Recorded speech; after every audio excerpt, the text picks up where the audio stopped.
Berikutnya kita akan bahas tentang penyakit yang ditularkan dari makanan. Apa aja sih? Nah, makanan dapat berperan sebagai agen penyakit atau pembawa penyakit. Contohnya nih, jamur, ikan dan tumbuhan lain yang secara alamiah memang mengandung zat beracun.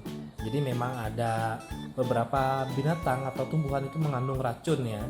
Dan juga mungkin mereka untuk bertahan hidup mereka akan menghasilkan racun. Nah, makanan nih dapat sebagai pembawa atau vehicle ya, penyebab penyakit seperti bahan kimia atau parasit yang ikut termakan bersama makanan dan juga beberapa mikroorganisme yang patogen serta bahan radioaktif.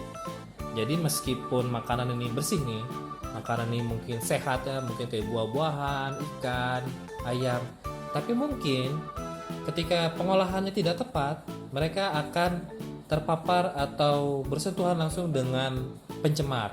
Akhirnya apa? Menghasilkan penyakit di tubuh kita.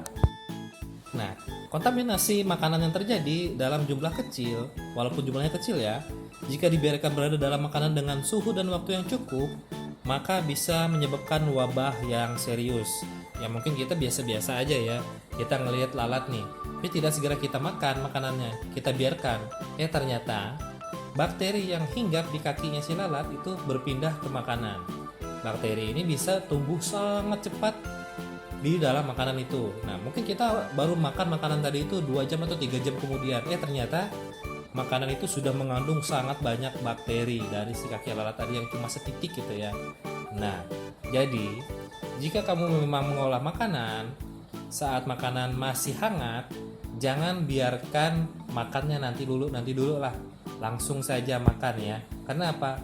Bakteri dapat tumbuh dalam suhu ruang atau dalam suhu makanan yang dibiarkan lebih dari 2 jam.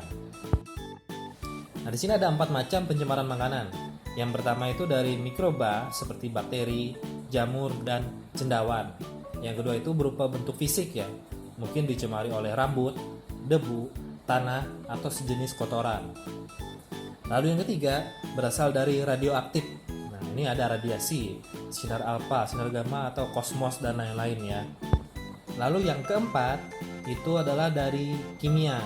Seperti contohnya nih, tercemar pestisida, logam berat, zat penyedap rasa, ini berlebihan tidak baik ya ternyata ya. Zat pemberi aroma, zat pemanis, zat pengawet, zat pengatur keasaman, zat pewarna, zat pengental, zat pengemulsi, sekuestran, antioksidan, penambah gizi dan vitamin, serta zat pemutih. Jadi berbagai zat-zat yang bukan makanan pokok yang ditambahkan ke dalam makanan itu dapat menjadi pencemaran makanan jika kita menambahkan zat-zat tersebut secara sembarangan atau tidak mengikuti prosedur yang semestinya. Nah, pencemaran makanan itu terbagi dalam 3 cara. Yang pertama ya kita bahas ya, pencemaran secara langsung atau direct contamination, dengan adanya bahan pencemar yang masuk ke dalam makanan secara langsung karena baik disengaja maupun tidak dengan sengaja ya.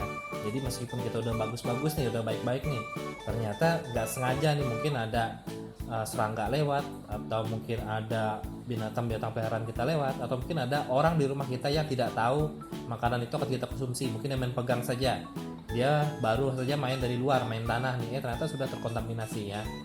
Nah, contohnya nih, saat kita mengolah makanan, rambut masuk ke dalam nasi, sering ya pasti ya nih kalau nemu-nemu nih, pasti terutama di rumah makan ya. Penggunaan zat penyedap rasa, zat pemberi aroma, zat pemanis dan lain-lain yang tadi ya. Jadi zat-zat tersebut dapat menjadi pencemaran langsung terhadap makanan. Lalu yang kedua ada pencemaran silang atau cross contamination. Nah, pencemaran yang terjadi secara tidak langsung sebagai akibat ketidaktahuan dalam pengolahan makanan. Jadi, kalau di luar negeri, kamu mau jualan makanan, kamu mau masak untuk orang, kamu harus punya sertifikat kelayakan dalam mengolah makanan. Tidak boleh sembarangan ya. Jadi mentang-mentang kamu cuma bisa nyampurin bahan, terus kamu buka warung, ternyata kamu ngeracunin banyak orang, nggak boleh ya. Jadi kamu harus punya sertifikat pengolahan atau pengelolaan makanan. Jadi kamu tuh harus bisa setidak-tidaknya itu mencampurkan atau mengikuti instruksi memasak yang baik dan tepat. Nah, contohnya nih ya, yang sering kesalahan terjadi nih. Makanan mentah tercampur dengan makanan yang sudah masak, dan makanan bercampur dengan pakaian atau peralatan yang kotor. Nah, contohnya nih ya, habis motong-motong daging mentah nih kita telan. Ternyata tiba-tiba setelah dagingnya masak, dagingnya ditaruh lagi di atas talenan yang tadi. Nggak boleh ya. Tidak boleh menggunakan talenan yang sama untuk mengolah makanan mentah dan makanan masak. Kita harus setidak-tidaknya punya 2 talenan agar makanan yang mentah dan masak tidak diolah dalam satu talenan ya. Jadi supaya apa? Karena pada makanan mentah yang awalnya tadi belum dimasak, bisa saja dia mengandung kontaminasi. Contohnya bakteri, virus, ataupun kotoran-kotoran yang lainnya berbahaya ya. Nah, lalu makanan bercampur dengan pakaian.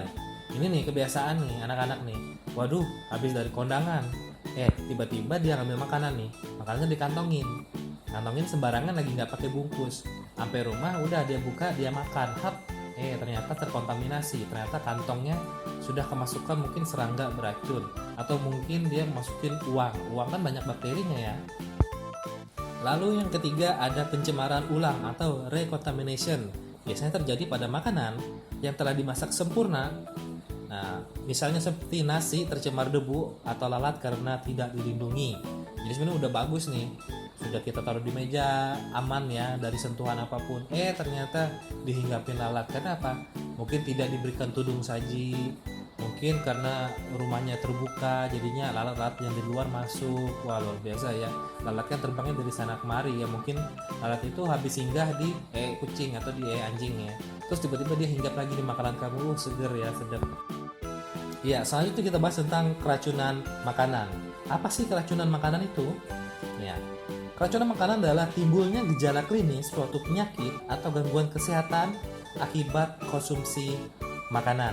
Jadi, makanan itu tidak selalu mengenyangkan ya, bisa saja menjadi penyakit bagi kita. Ya, mungkin karena salah dalam pengolahan, salah dalam pemilihan bahan, atau mungkin memang kitanya sengaja mau meracuni diri.